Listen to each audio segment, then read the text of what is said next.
Silakan Pasar Juni, Bapak siap? Oh, Pasar Juni. Insya Allah, Iya. Bu. Insya Allah siap. Alhamdulillah. Oke. Saya bertanya kepada Bapak. Bapak sehat? Alhamdulillah sehat. Rada-rada Alhamdulillah sehat. Syukur. Siap untuk ujian, Bapak? Insya Allah. Semangat, Bapak. Semangat, Bu. Alhamdulillah. Apa saja nih yang sudah Bapak lakukan untuk persiapan hari ini? Luar biasa, Bu. Mendengar kata-kata ujian kompre ini saya ingat masih kuliah, jadi segala yang pernah dipelajari dibongkar kembali, artinya kembali melihat modul-modul yang sudah dipelajari dari mulai macam-macam, Bu. Jadi ini numpuk semua di kanan kiri. Alhamdulillah. Dengan mengulang-ulang. Literasi, Pak, literasi. Ya. Ya. Lanjut. Persiapan mentalnya juga sudah kan, Pak? Insya Allah, Bu. Tapi ini Alhamdulillah. Oke, saya lanjut pertanyaan yang sama, Bapak. Sama dengan yang sebelum-sebelumnya, saya ingin tanya pengetahuan Bapak tentang taksonomi Zoom. Taksonomi Bloom, maaf. Taksonomi Bloom terkait dengan pengetahuan kognitif. Ya. Pengetahuan, Bu, ya. Teori belajar atau Bloom, menurut Bloom ini pada dasarnya adalah menjelaskan tentang tingkatan kognitif, ya, Bu. Ya. Tentang kognitif terbagi pada 3. Yang pertama low, mod, dan hot. Low order thinking skill, medium order thinking skill, dan high order thinking skill. Ya. Kemudian dalam menurut teori Bloom ini ada 6 tingkatan. Ini yang pertama yang dikenal dengan C1 sampai C6. C1 itu berpikir sebatas mengetahui. C1 yang kedua, C2 berpikir sebatas memahami. Dan ciri yang ketiga adalah berpikir sebatas mengaplikasi, bagaimana mengaplikasi sebuah pengetahuan. Dan yang keempat sudah masuk ke hotnya, Bu, menganalisis. Kemudian yang kelima mengevaluasi, dan yang keenam mengkreasi, itu, Bu. Oke, apa kaitannya dengan RPP yang Bapak susun? Ya, kaitan dengan RPP yang saya susun itu masih pada tingkatan yang lot sebenarnya, Bu, atau masuk ke dalam mod. Artinya di situ lebih karena sesuai dengan materi yang kita ajarkan itu adalah materi pertama di semester pertama. Artinya di situ masih berkutat tentang bagaimana cara memahami dan memahami, begitu, Bu. Itu yang apanya. Masih artinya di situ baru masuk ke kompetisi dasarnya, itu baru di level kognitif 4. Menganalisis ketentuan-ketentuan. Bu, KD3-nya itu menganalisis juga ketentuan pengertian. Jadi masih ke dalam level C4 baru, Bu. Tapi kita berusaha bagaimana yang C4 ini bisa meningkat ke C5 dan 6. Gitu, Bu. Dan kita terapkan juga di RPP kita ini, tentu saya sedikit belum banyak, Bu, karena sesuai dengan level tingkatan kelasnya baru. Itu, Bu.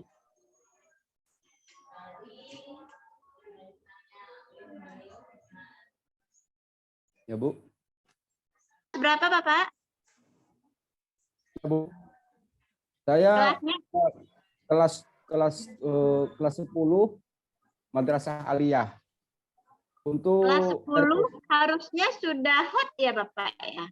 Ya, ini karena kan baru pertemuan pertama, Bu. Pertemuan pertama atau kedua di RPP 1 dan RPP 2. Artinya anak yang baru dari tingkat SLTP ke tingkat SLTA. Itu makanya saya sampaikan tadi, walaupun masih di level mod, Tapi kita sudah mulai tingkatkan di sini yang C4 Bu rata-ratanya. C4 sudah masuk HOT. Oke. Pertanyaan saya berikutnya terkait dengan ini Bapak.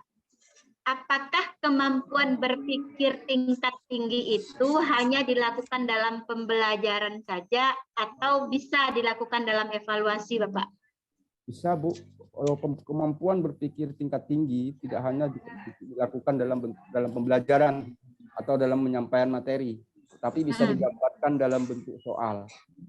Artinya dalam bentuk soal tersebut bukan hanya sekedar menganalisis, tapi juga bisa mengaktualisasi, mengkreasi. Karena kaitannya dengan RPP yang saya buat itu adalah mengenai fikih dan perkembangannya. Pokok bahasanya adalah RPP 1 itu tentang konsep syariah, dan RPP keduanya adalah tentang konsep ibadah dalam Islam, dan RPP yang ketiga itu ada kaitannya dengan konsep fikih itu sendiri, hanya pelaksanaan. Oke, boleh kita dilihatkan Pak? Tadi masih mod ya Pak ya, belum hot ya? Ada sudah masuk hot Bu. C4. Sudah masuk hot, coba boleh kita diperlihatkan Pak? Kita lihat ya. Saya buka di yang kedua Bu ya. Oh ya, boleh. Silakan Pak.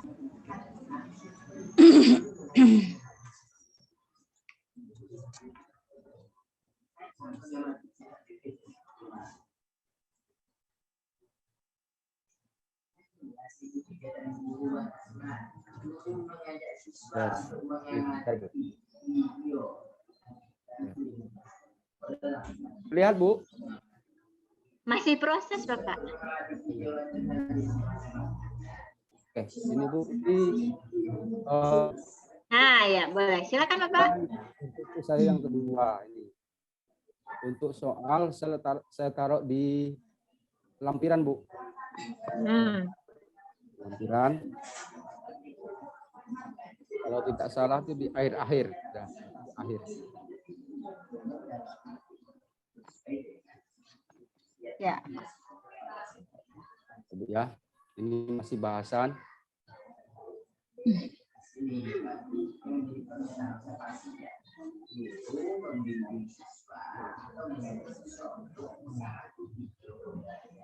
Oh, dalam lampiran ya Pak? Ya, dalam lampiran Bu. Ini. Nah, ini ada di sini contoh, saya contohkan. Praktek ini Bu, nih soal hot.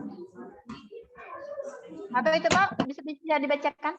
Ya, sering menjumpai di daerah-daerah, di berbagai tempat, di beberapa tempat, pemahaman tentang pengertian ibadah yang mengalami pendangkalan.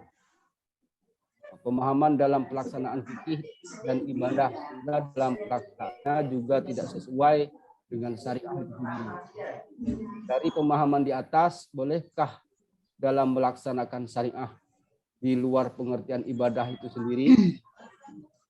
Jawabannya singkat tapi soalnya panjang gitu maksudnya. Artinya membutuhkan pemikiran, membutuhkan analisa dan yang membutuhkan analisa Bu, C4-nya.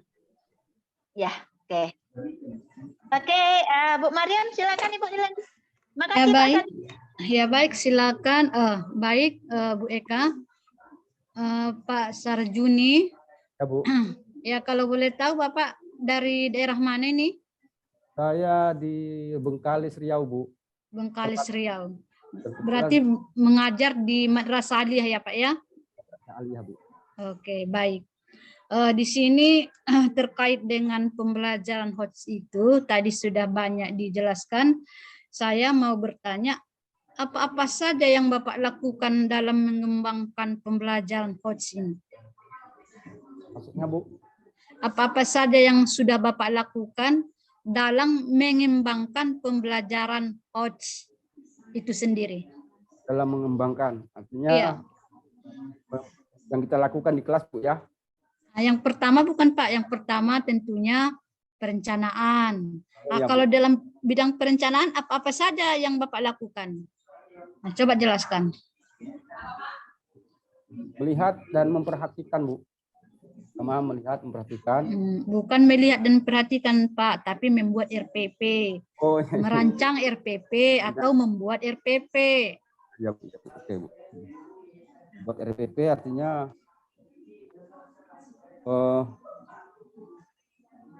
artinya tidak terlepas dari hal-hal yang kontekstual juga, Bu, jadinya. Setelah kita merancang dalam sebuah RPP, tentu kita selain kita melihat kepada rujukan pembelajaran kita yang kita pakai atau buku rujukan, itu kita melihat juga di sekitar masalahnya di lingkungan kita itu sendiri. Dan kemudian kita tuangkan dalam RPP. Ya, berarti pembelajaran HOTS itu kita tuangkan dalam RPP ya.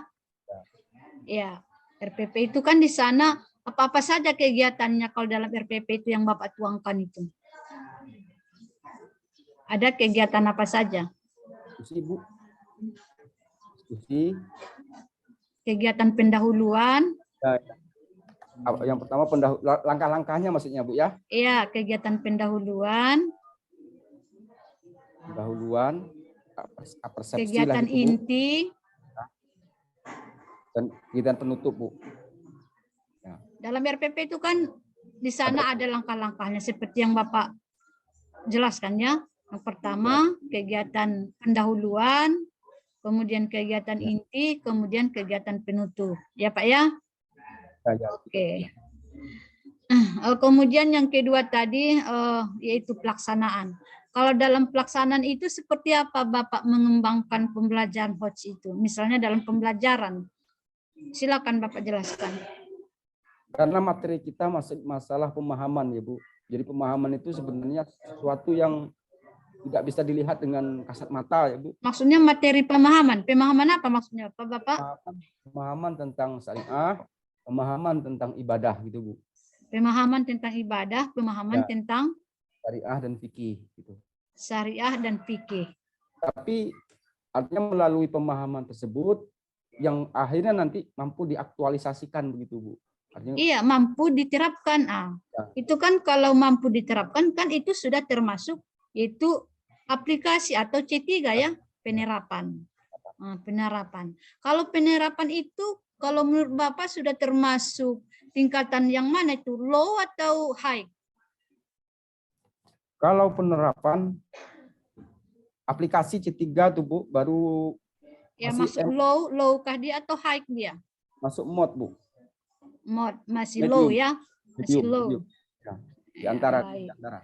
Jadi apa yang menjadi pertimbangan Bapak kenapa belum dibuat misalnya yang high dia, yang C4, C5, C6, padahal kan ini sudah tingkat madrasah aliyah. Oh baik, Bu. Karena ini materi adalah materi pertama masuk ke kelas, artinya kelas 11, dari anak ke kelas 9 ke kelas 10.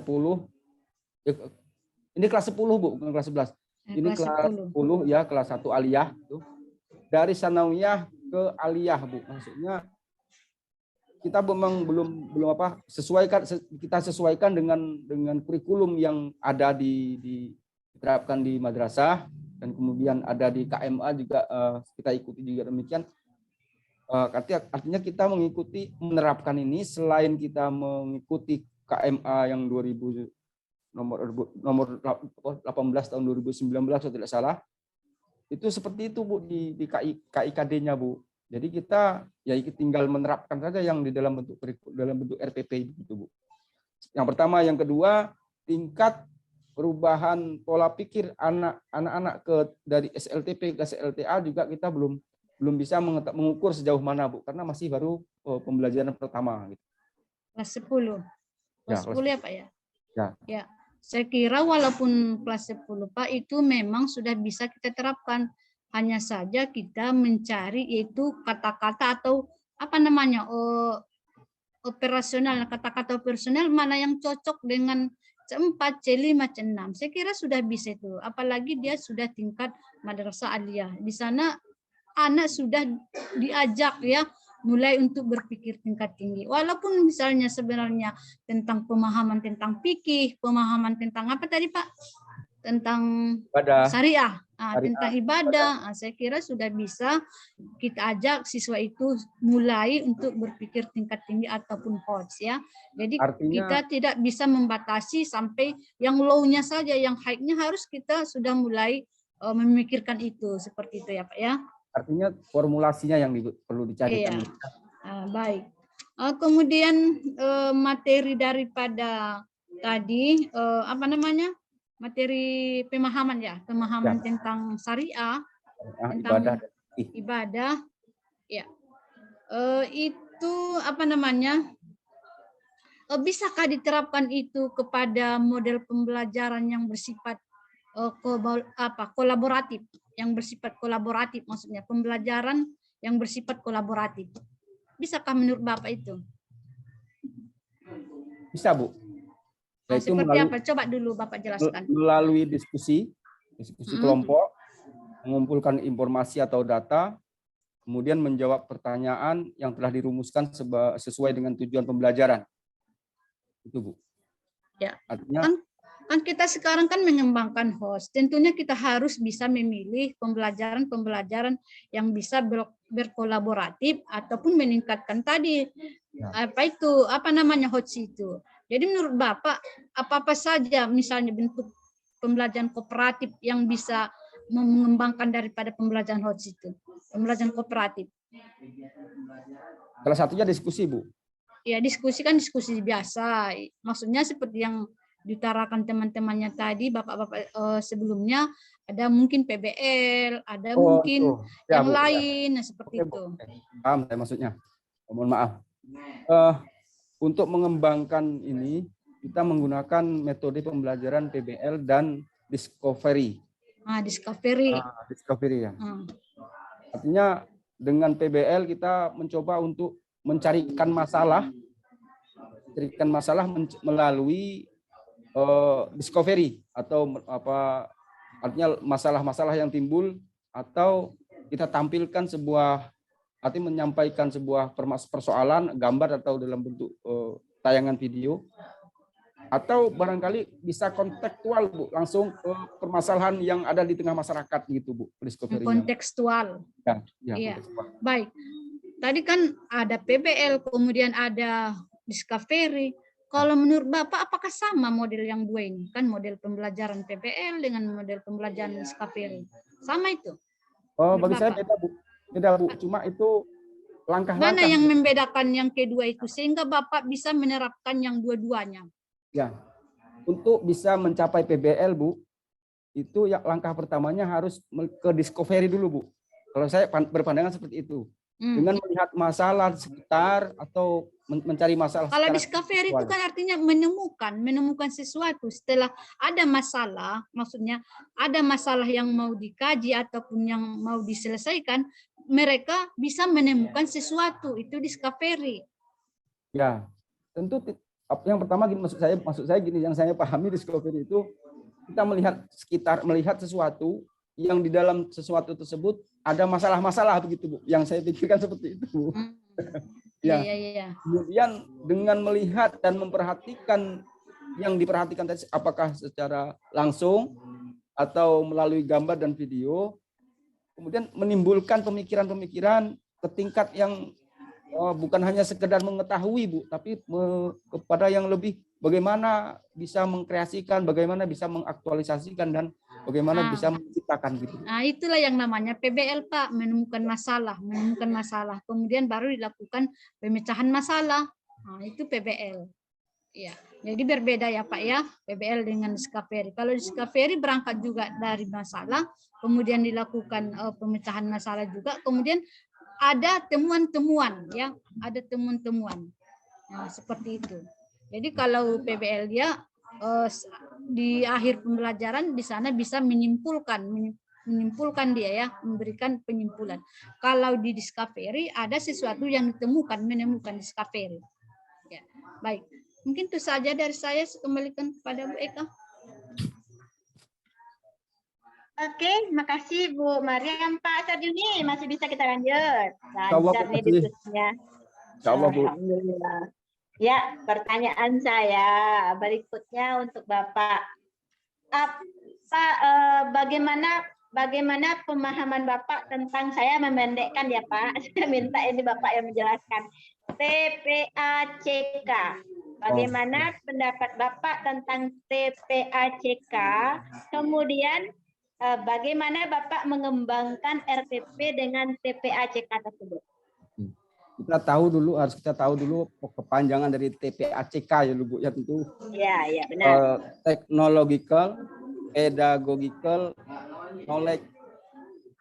Technological, pedagogical. Diulang Bapak. Coba diulang Bapak.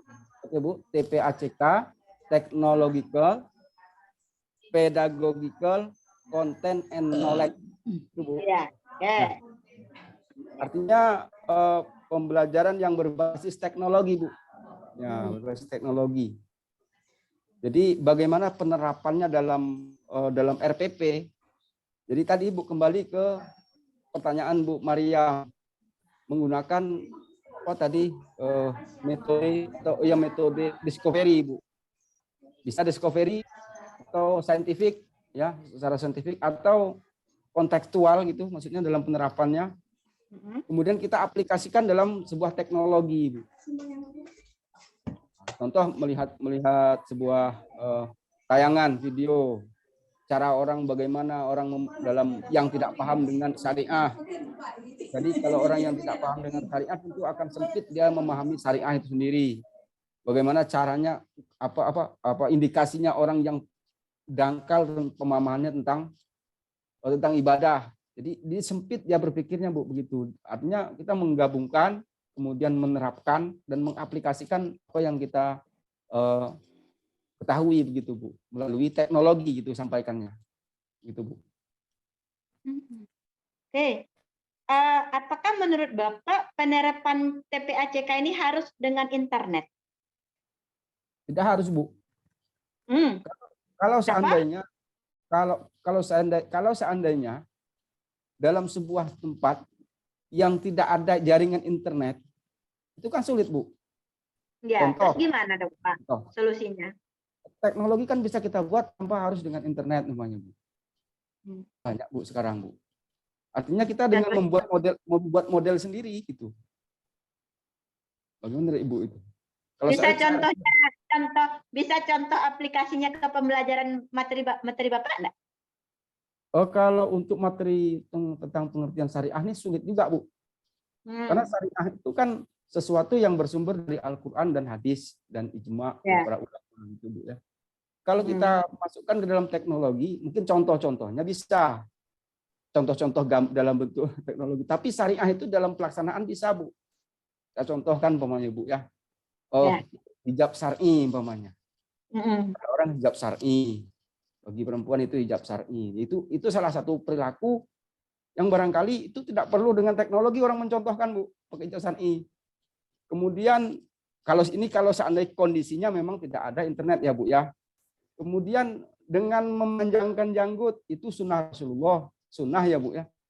Apakah itu bisa juga mungkin barangkali secara teknologi digambarkan kita mungkin secara keilmuan kenapa harus berjanggut, kenapa harus syar'i, itu mungkin bisa Bu. Tapi ini konteksnya apabila tidak ada internet ya Bu. Itu. Artinya syariah itu bisa kita terapkan dari hari-hari Bu. Dan ibadah juga demikian. Itu menurut saya Bu. Maaf ya Bu. Oke. Makasih Pak. Jadi apakah penerapan TPACK yang kita maksud tadi TPACK Pak ya? Tapi kalau memberi contoh dengan janggut itu enggak TPACK lagi. TPACK itu kan technological, pedagogik, content and knowledge itu kan integrasi antara konten dan teknologi. Teknologi ya. Nah, teknologi tidak mesti internet. Nah, teknologi tidak mesti internet, benar. Tapi kalau misalnya dia melihat orang pakai jenggot atau jilbab syar'i itu belum menggunakan teknologi, tapi mungkin Bapak misalnya memfoto orang-orang yang berjenggot, Bapak memfoto orang-orang yang berjilbab syar'i, kemudian Bapak buat ke dalam bentuk TikTok misalnya kan, itu internet. Kemudian Bapak buat ke dalam bentuk slide, di dalam slide Bapak tampilkan gambar-gambar mereka, itu kan sudah internet, udah TPACK Bapak. Teknologi ya Bu ya. Teknologi tidak mesti internet ya Pak ya. Ya Bu, ya betul. Pakai CD saja itu sudah teknologi juga walaupun teknologi rendah. Ya, Ya, Cip, siap. Bapak. Oke, itu maksudnya Bapak ya. Jadi yang pertanyaan berikutnya Bapak, Siap, Bu. bagaimana Bapak memancing critical thinking, kreatif dan critical thinkingnya siswa dalam pembelajaran Bapak? Oke. Ini dari TPACK atau gimana nih Bu maksudnya? Kalau kita mancing dalam pembelajaran. TPACK oke, mau sendiri-sendiri juga oke. Bapak Kalau bebas. kalau dalam kajian khusus dalam kajian ibadah fikih dan syariah ini ya Bu, karena kajian itu kan sifatnya memang pemahaman dan sebagainya. Kita buat mulai dari kita sendiri sebagai guru, buatlah kita berperilaku yang barangkali tak seperti biasa. Nah, contohnya Bu, tak seperti biasa. Tapi itu sunnah Bu. Nah, saya contohkan. Mohon maaf sebelumnya. Mohon maaf ya Bu, umpamanya celana yang kita biasa pakai itu kita biarkan biasa di bawah mata kaki. Kemudian hari ini tidak hujan, tidak apa segala macam, kita lintinglah celana itu atau sing-singkan sampai tinggi. Tentu anak-anaknya akan menjadi pertanyaan, kenapa Bapak ini seperti ini? Itu kenapa Bapak ini kok bisa berperilaku hari ini kok seperti ini? Nah, begitu Bu. Salah satu contohnya seperti itu Bu, menurut saya. Itu untuk memancing critical thinking anak-anak ya Pak ya? Ya. Ya, bagus. Jadi Bapak, walaupun dia pemahaman, Bapak dibilang hot, enggak bisa hot, pemahaman bisa loh Bapak. Ya Bu, bisa Bu, tapi saya baru sampai C4 baru Bu, belum sampai kan. Iya, jangan nyerah ya Bapak. Bisa kok Pak pada level hot misalnya, Bapak kasih mereka sebuah kasus. Ya Bu. Ya tadi itulah, Bapak seorang guru yang biasa memakai celana panjang sampai ke mata kaki, kemudian suatu saat dia menggunakan celana panjang menyingsing celananya sampai di atas lutut. Bapak kasih soal begitu, diminta siswa untuk menganalisa, menjelaskan pendapat mereka, itu kan sudah hot ya Bapak. Ya Bu. Benar ya Bapak. Ya, jadi walaupun dia pemahaman, walaupun dia hanya teori, tidak menutup kemungkinan itu bisa kita lakukan pembelajarannya dan penilaiannya dengan hot. Benar ya Bapak? Oke. Bapak pernah penelitian Bapak? Waktu kuliah dulu Bu. Waktu kuliah dulu. Apa menurut Bapak pentingnya mengintegrasikan hasil penelitian dengan pembelajaran? Kalau saya seingat saya waktu kuliah dulu kan kebetulan penelitian saya juga penelitian di lapangan, tapi beda dengan tindakan kelas. Tapi masih ada kaitannya juga menurut saya, ada di rumus-rumus statistiknya Bu. Di rumusnya Bapak ingat ya? Masih ingat rumusnya yang bikin pusing. Kemudian di lapangan ketika saya masih kuliah dulu waktu menyusun itu adalah yang saya teliti itu mengenai penggunaan media pembelajaran, keefektifan penggunaan media pembelajaran, khususnya bahasa Arab dan bahasa Inggris. Kemudian yang jadi tugas saya dalam bulan ini sebagai anggota PPG ini itu berkaitan dengan dengan RPP yang saya punya, yang saya buat gitu. Artinya bagaimana tingkat pemahaman peserta didik terhadap materi yang kita sampaikan.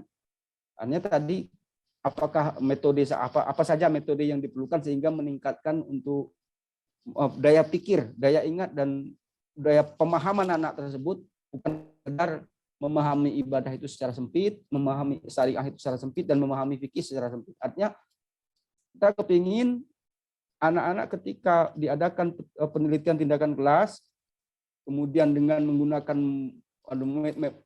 media, salah satunya yang biasanya guru itu dalam kelas kan hanya sekedar sebagai seorang orator, penceramah atau belajar hanya guru yang sebagai sumber.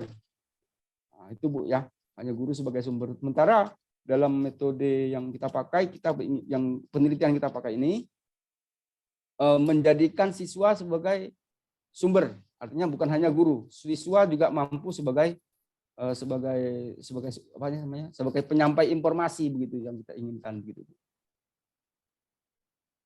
Jadi pentingnya penelitian ini barangkali ya saya katakan ini penting memang Bu. Artinya selain untuk diri kita sebagai pelaksana tenaga pendidik, artinya juga meningkatkan kreativitas berpikir anak terhadap ternyata pelajaran ini bisa enak, bisa asik apabila mengkolaborasikan berbagai media dan metode begitu Bu. Oke, Pak. Satu hal yang penting Bapak dari penelitian, kenapa kita menggunakan hasil penelitian untuk pembelajaran? Karena penelitian itu kan hal yang baru. Artinya itu diperoleh, ilmu itu kan berkembang kan Pak? Ya, Bu. Ya, ilmu berkembang. Yang Bapak dapatkan dulu ketika Bapak kuliah tahun berapa itu? Tidak. Selesai tahun 2005, Bu. Selesai tahun 2005. Tidak mungkin sama dengan yang terjadi di tahun 2021 kan Pak? Nah itulah tujuannya penelitian Pak. Kenapa kita harus mengkolaborasikan, mengelaborasikan, mengintegrasikan pembelajaran kita dengan hasil penelitian terbaru biar baharu ilmu itu. Di samping Bapak sampaikan tadi ya, itu tambahannya. Jadi bisa memperbaharui pengetahuan, memperbaharui kan autentik, bukti autentik. Penelitian adalah bukti autentik kan Pak. Jadi bisa kita bilang bahwa menurut penelitian si Anu ini ya begitu, gitu loh. Jilbab yang syar'i itu ya begini loh menurut penelitian si Anu yang disepakati oleh ini, gitu. Dalam Al-Quran gini-gini kan penelitian itu ada yang penelitian library, ada penelitian lapangan kan Pak? Ya. Ya, oke. Sip. Itu pertanyaan dari saya, Bu Maria, pada lanjut. Terima kasih, Bu. Suaranya nggak dengar, Bu. Masih off, Ibu. Suaranya masih off, Ibu. Baik, Pak Sarjuni, kita lanjut sedikit lagi ya, Pak ya. Ya, Bu. Iya. Bapak pernah mendengar kata-kata penilaian? Selalu, Bu, sebenarnya. Selalu ya. Sebenarnya penilaian itu kalau kita misalnya di awam itu selalu disamakan dengan evaluasi. Ya kita anggaplah dulu penilaian itu sama dengan evaluasi. Sebenarnya kalau maknanya berbeda ya. Baik. Jadi dalam proses pembelajaran penilaian itu kan ada 3 jenis. Yang pertama penilaian kognitif, itulah yang dipaparkan ataupun yang dimuat di dalam RPP seperti yang sudah dijelaskan oleh Bapak ya. Nah, tadi saya dengar instrumen ataupun penilaian ataupun soal yang diberikan dalam RPP itu hanya baru baru sampai batas berapa tadi Pak? C4, Bu. Itu C4. sudah masuk ke hot tapi baru masih sampai C4. Oke, nanti bisa dilanjut sampai C6 seperti saran tadi ya. Nah, kemudian di samping daripada penilaian kognitif tentunya ada penilaian afektif. Nah, afektif itu bisa sebagai bagaimana sikap mahasiswa, bagaimana itu responnya, bagaimana perilakunya, bagaimana kedisiplinannya. Nah, yang menjadi pertanyaan, bagaimana Bapak memberikan penilaian kepada siswa itu? Apa instrumen atau apa alat ukur yang Bapak berikan kepada penilaian afektif ini? Silakan Pak jawab. Khusus materi saya ya Bu ya. Iya, untuk materi Bapak. Sikap ya Pak, sikap, respon, kejujuran, kedisiplinan, tanggung jawab. Tentu dalam memberikan penilaian kita tidak bisa lepas dari yang sudah ditentukan kita buat di RPP Bu. Dengan memberi penilaian itu kalau melihat ke RPP barangkali artinya tidak boleh lepas dari sana. Tapi kita juga bisa sebenarnya memberikan penilaian itu dalam bentuk di luar RPP, tapi masih ada kaitannya Bu. Saya contohkan umpamanya. Untuk mengetahui seseorang atau siswa itu sudah paham apa belum barangkali bisa kita lihat dari sikap dan perilaku. Contoh tentang ibadah, tentang sholat umpamanya Bu ya. Kadang-kadang banyak orang tahu tentang sholat, tapi sholat itu sendiri dia tidak mampu mengaplikasikan makna di sholat itu sendiri, kan itu. Artinya bukan hanya tertulis, sementara kita tahu maksudnya penilaian Pak bukan begitu Pak, bentar ya. Jadi penilaiannya bukan kita menilai di bidang kemampuan daripada peserta didik. Kalau yang Bapak jelaskan menilai kemampuan tadi bagaimana dia mengerjakan sholat, bagaimana dia memahami sholat. Tapi ini Bapak kan di kelas sehari-hari berhubungan ataupun berinteraksi dengan siswa. Tentu Ya. dalam interaksi kan di sana ada penilaian bagaimana responnya sehari-hari, misalnya dalam menerima pelajaran, dalam mengikuti pelajaran, bagaimana perilakunya, bagaimana tanggung jawabnya dalam mengerjakan tugas-tugas, bagaimana tanggung jawabnya dalam mengerjakan misalnya apa yang disampaikan oleh guru. Nah, itu yang saya maksud. Bagaimana Bapak menilainya itu? Apakah ada cara khusus Bapak menilainya atau sebatas melihat-lihat saja atau bagaimana? Itu maksudnya. Dari perubahan perilaku, Bu. Selain daripada penilaian ujian secara tertulis atau lisan, dari perilaku, dari sikap, ya, perilaku dan sikap. Artinya, umpama yang kita jelaskan ketika di dalam kelas, ternyata dia sudah bisa berperilaku seperti yang seharusnya gitu, yang dimaksud oleh penjelasan di dalam kelas itu, ada perubahan perilaku dan sikap. Iya. Ya. Jadi seperti itu, Pak. Kalau misalkan kita ingin menilai daripada perilaku ya, ataupun kejujuran, kita bisa memberikan angket ya, Pak ya. Kita berikan angket, kemudian kita berikan beberapa pertanyaan tentang sikap, tentang respon, tentang tanggung jawab, tentang kejujuran. Nah, bisa kita berikan berupa angket. Jadi dari angket itulah nanti kita bisa menilai seperti apa yaitu afektifnya atau sikapnya, responnya ya Pak ya. Ya. Oke, yang kemudian yang ketiga yaitu penilaian psikomotorik. Nah. Motor. Iya, psikomotorik apa itu Pak? Coba apa itu maksudnya psikomotorik? Dia dalam kan ada kognitif, ada afektif, psikomotor. Ada afektif tadi, afektif sudah. Nah, psikomotorik apa itu psikomotorik? Kognitif pemikiran, pemahaman, kognitif adalah pengetahuan, dan psikomotor adalah keterampilan. Keterampilan. Kalau psikomotorik itu berarti berhubungan dengan keterampilan. Nah, kalau keterampilan ini bagaimana Bapak menilainya? Artinya memang kalau dilihat dari secara langsung dia tidak kaku lagi, Bu. Tidak kaku dalam melakukan apa yang ya, misalnya materi apa tadi? Materi ibadah. Ya. Bagaimana dia mampu yaitu misalnya sholat, mampu dia misalnya kan kita lihatlah dari keterampilan dia atau aktivitas dia atau kreativitas dia. Kreatifnya, aktivitasnya, keterampilannya. Jadi bagaimana Bapak menilainya itu? Kalau soal ibadah kan sebenarnya tidak ada yang bisa dimodifikasi ya Bu ya. Karena sudah ada ketentuan-ketentuan yang baku soal ibadah.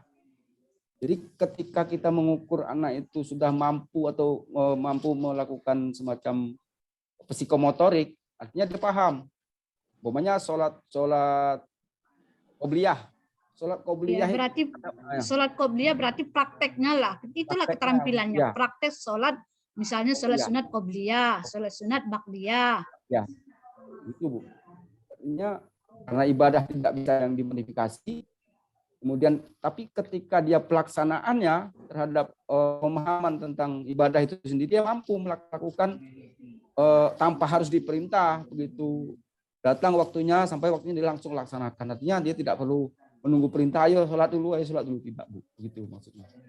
Itu Bu menurut saya. Nah, berarti berhubungannya ada pemahamannya, berarti ada pemahaman kan berhubungan dengan kognitif, kemudian dia sadar, berarti ada respon, kemudian dia mampu melakukan sholat, berarti dia sudah terampil. Jadi penilaian yang ketiganya selalu berhubungan ya, ataupun selalu berkaitan satu sama lain selain berhubungan ataupun berkaitan ya.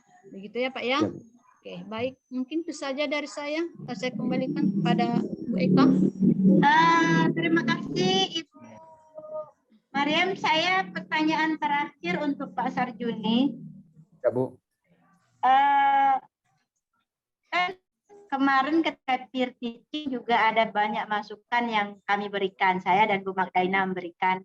Ada banyak hal yang bisa dilakukan dalam melakukan evaluasi, dalam melakukan pembelajaran misalnya. Kira-kira dalam sepengetahuan Bapak, format atau bentuk atau media atau aplikasi apa saja yang Bapak ketahui dan pernah Bapak gunakan untuk melakukan evaluasi, untuk melakukan pembelajaran kepada siswa? Ini pribadi maksudnya, artinya pengalaman kita yang kita buat ya Bu, maksudnya Bu ya? Iya, pengalaman Bapak tentunya. Ya, pengetahuan Ya. Bapak, kemudian pengalaman Bapak. Masih Bu.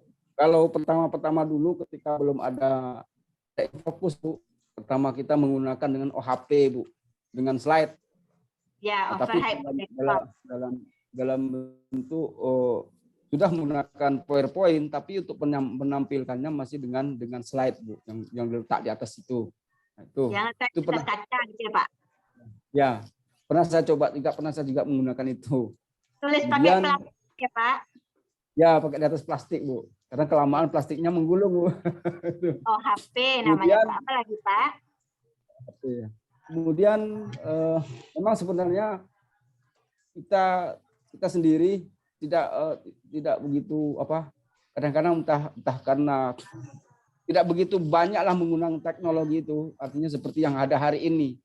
Nah, jadi kadang-kadang kita masuk ya udah bawa buku, anak-anak sudah bawa buku, kita jelaskan, kita berdiskusi.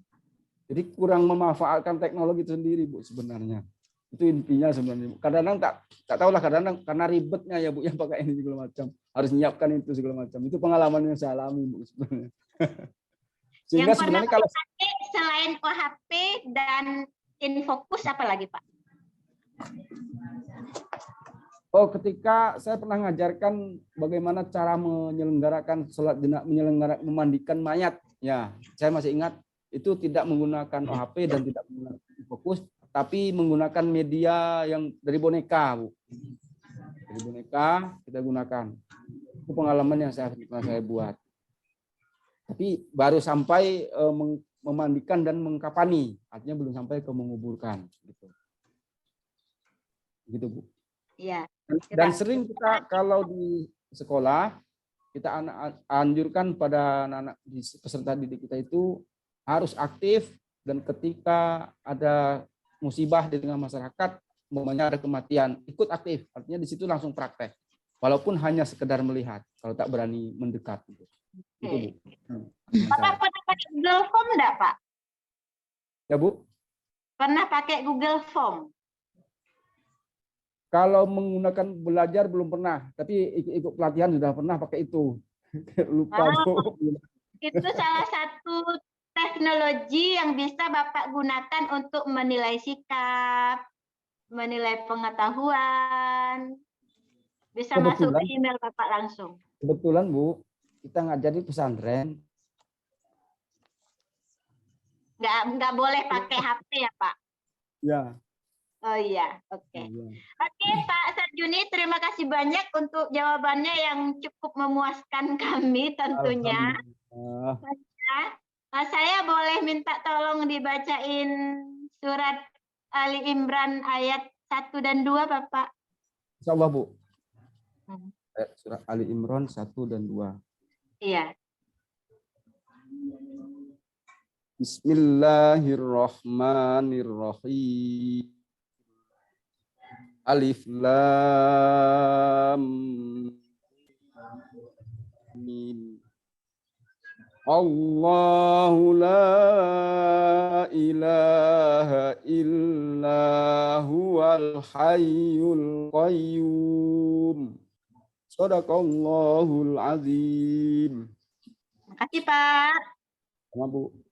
Ada 4 orang tadi yang sudah ya Pak. Pak Sarjuni, Pak Rianto ada? Udah keluar nampaknya.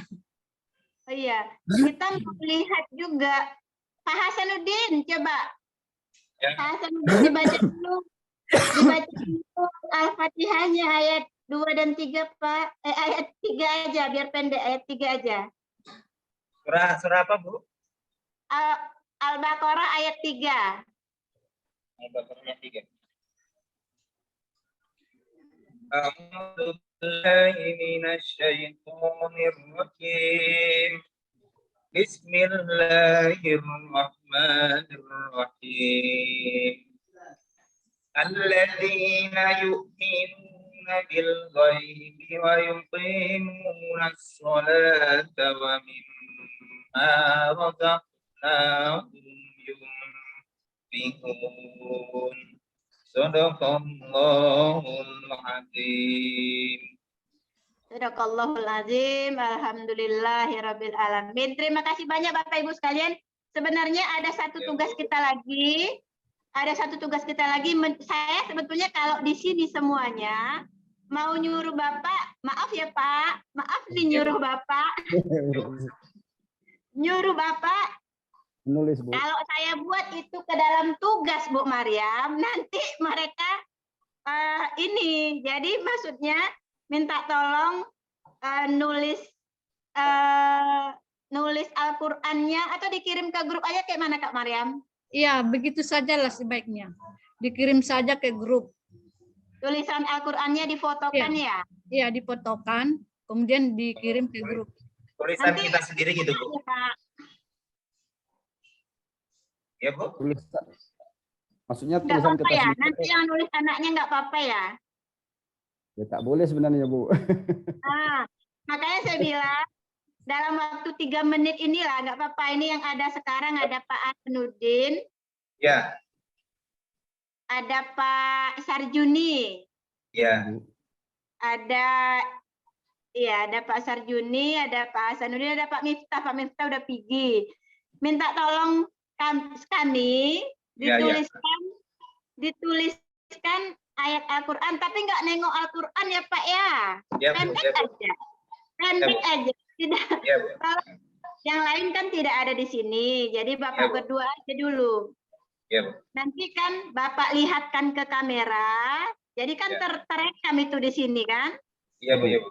Iya Pak, terekam Ya, Bu. itu di sini. Oke. Bapak nampakkan ke kamera Bapak, nanti terekod, jadi kami bisa menilainya. Please Kalau- minta tolong saya. Ayatnya kameranya- sembarang, Bu. Hah? Ayatnya Iya, sembarangan. selembar, Bapak. Iya, di kertas selembar. Iya, Bu. Surat Oke. ayat apa, Bu? Iya, bentar Bapak. Saya ininya dulu. Pak Miftah nggak ada ya, Pak Miftahnya mungkin besok aja. Bu Samsiah boleh ikut Bu untuk tulisannya Bu. Boleh ikut Bu Samsiah duluan. Pak Syahid ada di sini ya? Pak Syahid juga ada. Boleh ikut untuk tulisannya aja. Jadi besok nggak tulisannya lagi. Tapi minta tolong saya tidak lihat Al-Qur'an ya Bapak Ibu. Ya, Bu. Ya, Bu. Jadi saya besok ya Bu ya. Iya, Bu Samsiah untuk komprinya besok. Tapi untuk tulisannya sekarang saja Ibu. Oke. Ayatnya Ya. sembarangan, Bu. Ibu ya, saya kasih waktu tidak lama-lama, hanya 3 menit. Hanya 3 menit saja, menuliskan pendek saja, dan ini sudah dibaca oleh Bapak dan Ibu sekalian setiap hari. Tuliskan Bismillahirrohmanirrohim dan Alhamdulillahirobbil alamin, itu saja. 3 menit ya Bapak Ibu. Bismillahirrohmanirrohim dan Alhamdulillahirobbil alamin. Kalau udah selesai, tolong diperlihatkan ke kamera biar bisa terekam.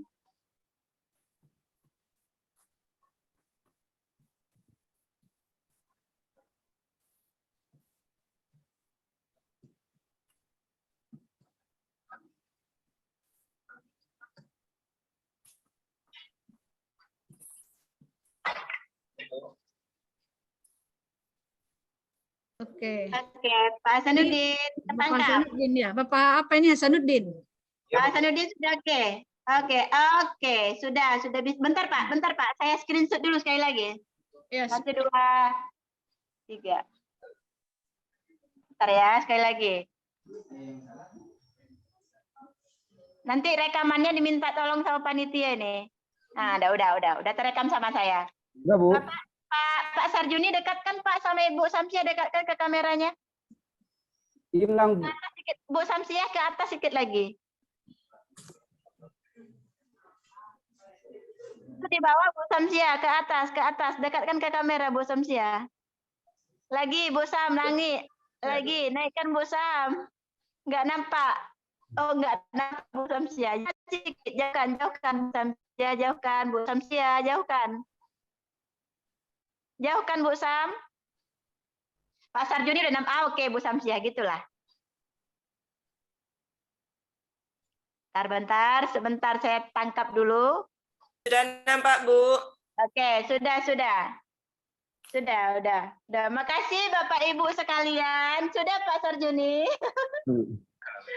Makasih banyak untuk hari ini. Alhamdulillah kita selesai di jam 6 kurang 10.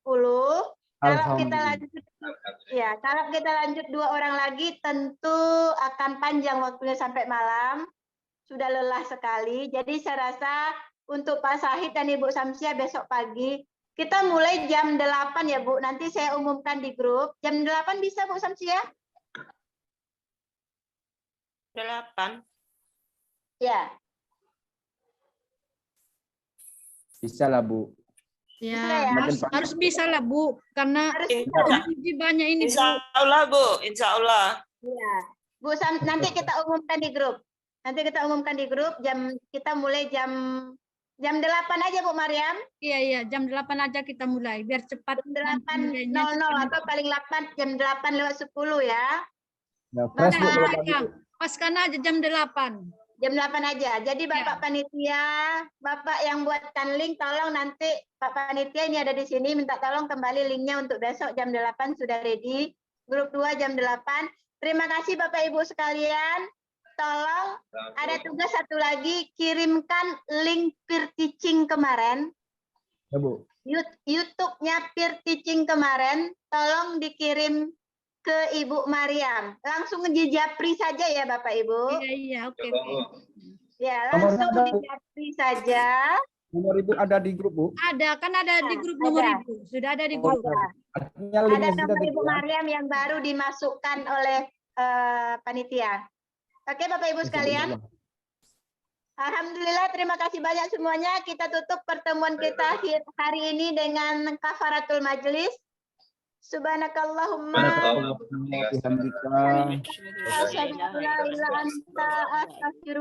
wa atubu ilaik. Terima kasih Bapak Ibu. Mohon maaf ya Pak Sarjuni. Harian perasaan kalau kami terasa menggurui, bukan bermaksud begitu, tapi hanya melaksanakan tugas sebagai dosen penguji. Sama Bu. Terima kasih banyak Bu. Oke, makasih banyak Pak. Sampai jumpa besok pagi. Ya, Assalamualaikum terima kasih. warahmatullahi wabarakatuh. Waalaikumsalam warahmatullahi wabarakatuh. Ya, terima kasih juga ya dari Ibu ya, Bapak Ibu. Nah, besok saja kita lanjutkan ya. Oke. Ya Bu. Ya, baik. Ya, boleh ya, bolehlah Ya. diakhiri Pak, Maaf ya. Pak Panitia.